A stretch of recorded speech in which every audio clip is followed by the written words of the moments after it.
वणी ग्रामपंचायतीची ग्रामसभा विविध प्रलंबित नागरी प्रश्नांवरून चांगलीच वादळी ठरली.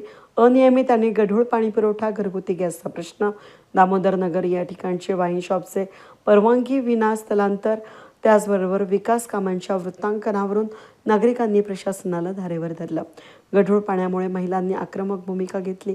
पाणीपुरवठा तातडीनं सुरळीत करण्याची मागणी केली. यावर ग्रामपंचायत प्रशासनानं लवकरच आवश्यक उपाययोजना करण्याचं आश्वासन दिलं आहे. गणेश देशमुख, पूनम थोरात आणि सतीश जाधव यांनी विविध प्रश्नांकडे प्रशासनाचं लक्ष वेधलं, तर ग्रामपंचायत सदस्य किरण गांगुर्डे यांनीही महत्त्वाच्या मुद्द्यांवर प्रशासनाला जाब विचारला. दामोदर नगर या ठिकाणी देशी दारूचं वाईन शॉप ग्रामपंचायतीची परवानगी न घेता शेजारील गाड्यामध्ये स्थलांतरित केल्याचा मुद्दा ग्रामसभेत उपस्थित करण्यात आला. या प्रकरणी नियमांचं उल्लंघन आढळल्यास कारवाईचे आदेश प्रशासनानं स्पष्ट केलेत.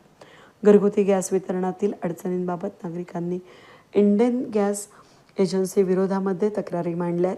वणी परिसरासाठी आणखीन एका गॅस एजन्सीची आवश्यकता असल्याची मागणी करण्यात आली आहे.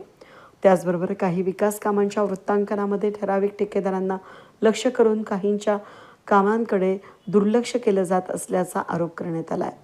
पत्रकारांनी पक्षपात न करता सर्व विकास कामांचे निष्पक्ष आणि वस्तुनिष्ठ वृत्तांकन करावं अशी अपेक्षा व्यक्त करण्यात आली आहे. दरम्यान महावितरणाच्या अभियंत्यांनी सौर ऊर्जा योजनेची माहिती दिली. महिला बचत गट, SIR, BLO यांच्या कामाचेही ग्रामसभेमध्ये कौतुक करण्यात आलं.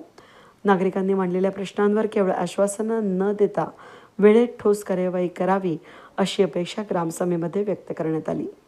वेद न्यूजसाठी प्रतिनिधी सागर मोर, वणी.